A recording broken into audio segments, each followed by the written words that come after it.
This video is sponsored by Monday.com. Who knew this day would come? Who knew? I didn't. I would watch productivity desk setup videos by Joma and of course Ali.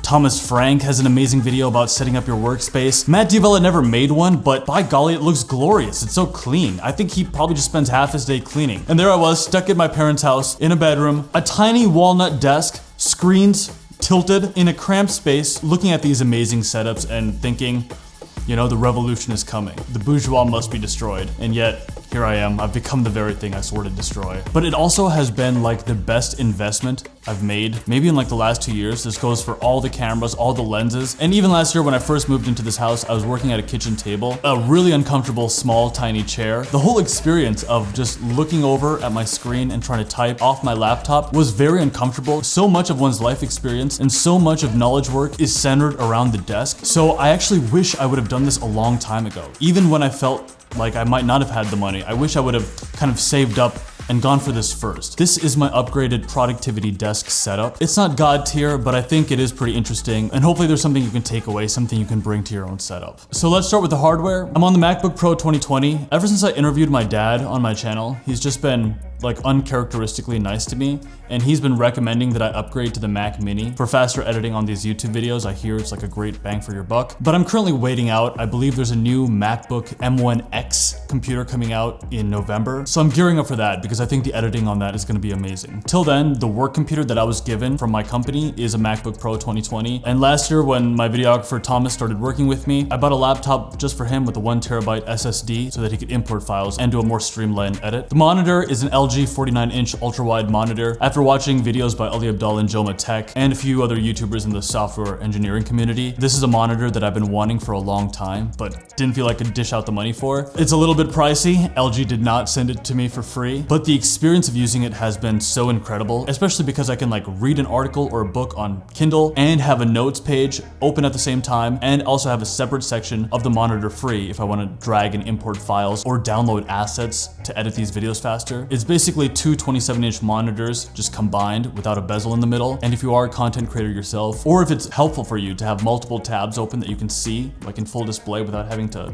crane your neck that much, it's been an amazing purchase. I'm really glad I got it. And then with the monitor, there's a light bar by BenQ. So if it's nighttime and I want to write something, I can just hit the light on, adjust brightness. It's a nice touch. The keyboard and mouse are from Logitech, the MX Keys Bluetooth for Mac. And then the mouse is the MX Master 3 for Mac. I guess it has a ton of features. The only one that I ever use is that you can quickly toggle between like Bluetooth configurations for different computers, which is useful because I'm working on my work laptop up here. Thomas is in the editing bay, working on the first half of edits. And so if I ever want him to just bring up the laptop, I can quickly just toggle to the next laptop over and the mouse will work really seamlessly. Same with the keyboard. It just configures very quickly to different monitors. On the keyboard, there's proximity sensors to detect your hands, illuminating the keyboard the moment your fingers approach. So having that backlight at nighttime, it's kind of nice. And interestingly, ever since I got this keyboard, I would say my typing speed has gone up on average at least 15 words per minute. It's pretty amazing. I would type around 75 words per minute before, and now when I take typing tests, I very regularly hit 90, 95,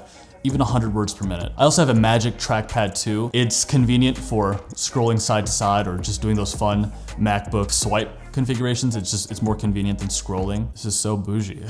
Like, I don't feel like scrolling, so I bought a trackpad. I did. Mostly I wanted it just so when I was editing, I could look at a timeline and go side to side on the timeline and make changes to it really quickly. For speakers, I did a little bit of research and I got the Audio Engine 2 Pluses. I mostly bought them because they're considered like industry standard at a decent price range, and because they're very pretty, they look very aesthetic. And if you're gonna make a productivity desk setup video, you know, like aesthetics matter more than functionality, of course. But honestly, I wish these speakers had a little bit more bass. So when I feel like becoming even more reckless with my finances, I might upgrade to the Audio Engine. I believe they're called the 5 Pluses. Having all this tech on my desk as opposed to just a laptop means that there's a lot more wiring. So with that, I also got a USB port by Anker. This has been pretty game changing. It's got 13 ports in total, 3 Thunderbolt ports, 2 USB-Cs, 4 USB-As, an HDMI port, and an SD card reader, and also 3.5mm aux port. Okay, I also got a live streaming setup, which I've never live streamed before. I'm Cody Ko. Just kidding, I never will be that great. But I've been toying with the idea of adding something to my YouTube experience, either on Patreon or just having a better experience on Zoom calls, where I wanted to have like a really great audio setup going. So I got the industry standard SM7B mic, a cloud lifter with it, which increases the bass and increases the gain without adding any noise. And then the audio interface is the Focusrite Scarlett 4i4. I've also added an Amazon Echo Show, which is just an Echo, but it's got a screen on it. And that's for primarily two reasons. If I want to just note something down, or more commonly give myself a reminder to buy things. With filmmaking, or really just being a homeowner, there's always something to buy. There's always something you're behind on, whether it's buying like AA batteries or just like a wire for something that you need. I've only just started using this, so I anticipate that my workflow and my like use of this technology is gonna have a bit of a learning curve. But yeah, that's there as well. So that's it for hardware. Now let's just talk about the furniture. The desk I have is from Beyond the Office Door, btod.com. It's called the Vert Desk version 3 in Reclamation Maple.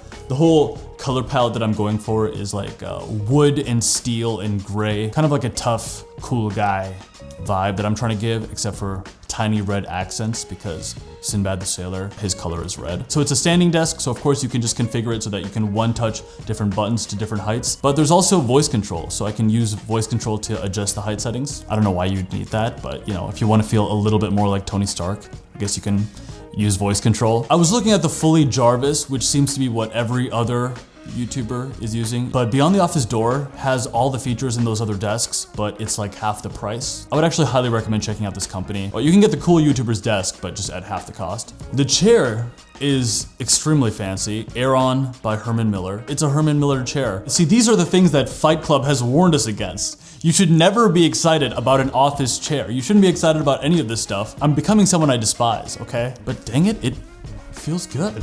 Feels good in this chair. It's extremely comfortable. I'm not full of misery as I sit down, as opposed to, you know, when I was in that kitchen chair. Feels good. Evidently, it's one of the most ergonomic, cool chairs out there. I gotta be honest, my dad just gave me this chair, okay? I would have never spent the money. If you want your South Asian father to love you and give you a nice chair, you need to interview him on your channel and make him look like a hero. That's most of it. A couple of small knickknacks on the desk. I bought the analog interface by Ugmonk. It's just very pleasant to look at. Since I adopted the philosophy of having a highlight of the day rather than like a long to-do list, there's something really satisfying about writing down just 1 or 2 items on your to-do list and then to cross them off. Just having something analog in an otherwise digital world and interface is kind of pleasing and grounding. And I like nice wood.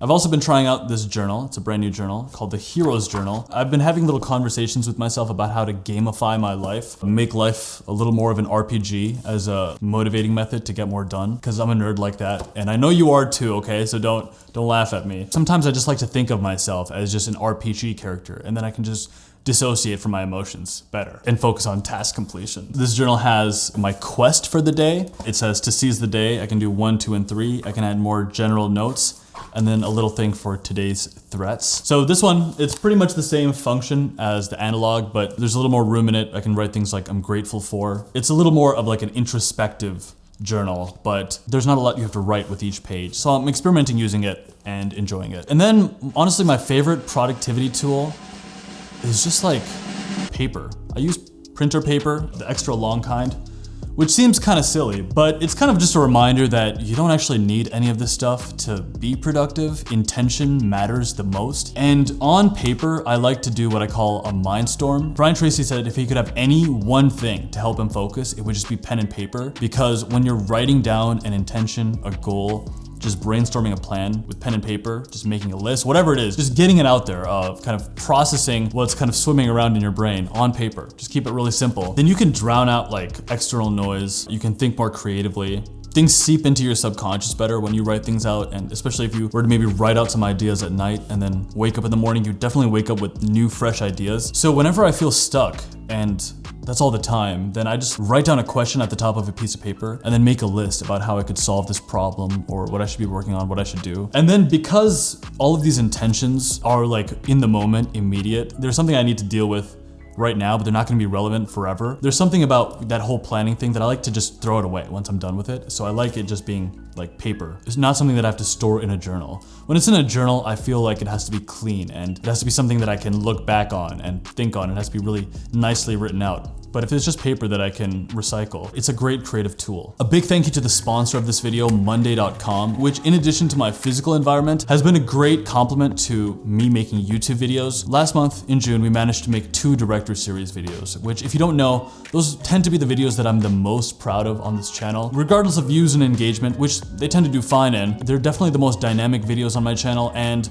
the ones that stretch me the most as a filmmaker. And I've been able to make more of them with much less stress, largely because of Monday.com. Monday.com is a flexible platform where anyone can easily create or customize the solutions their team needs to run any aspect of their work. They've got several templates. The ones that I primarily use are to break down the different components of a YouTube edit and then scheduling out locations and actors on various shoots and how those shoots have gone. I can put in notes on different pages so that my videographer Thomas can kind of look at them and adjust and edit based off what I've seen. It gives you confidence that you need as a team member to know what you're working on and work on the right things at the right time, and so that you know where you stand on different aspects of projects. And even if you don't make YouTube videos, any project that you're trying to manage, if you are trying to align different team members on something that's even remotely sophisticated, then using one of the templates from Monday.com can be a big time saver and help you plan and schedule different aspects of campaigns. It's got a ridiculous amount of use and functionality, and I'm extremely glad that I added that Work OS into my life. If you click the link in my description box, then you'll get a 1-month free trial to try out Monday.com. There's nothing to lose, you get a whole month with it, and it could definitely help you become more productive. So thank you Monday.com for sponsoring this video. Thank you all for watching. And that's been my desk setup. To be honest, I feel a bit sheepish making this video because, I don't know, it just doesn't feel inherent to my character to talk about what I use. I guess what I don't like about it is that it's not connected to your intention and character as much as it is related to your resources, which I somehow just don't like. But I think the lesson that can be learned with this for everyone is that to the degree that we're capable of, if you can affect your work environment and the different environments in your life that are related to the goals that are most important to you, you should ask yourself how you can make those environments more attractive and conducive to work. Whether it is your fitness goals or deep learning, what steps can you take with the resources you have to shape your environment for growth? That's it for today. Thanks for watching. Greatness is coming. I'll see you all in the next one. Cheers.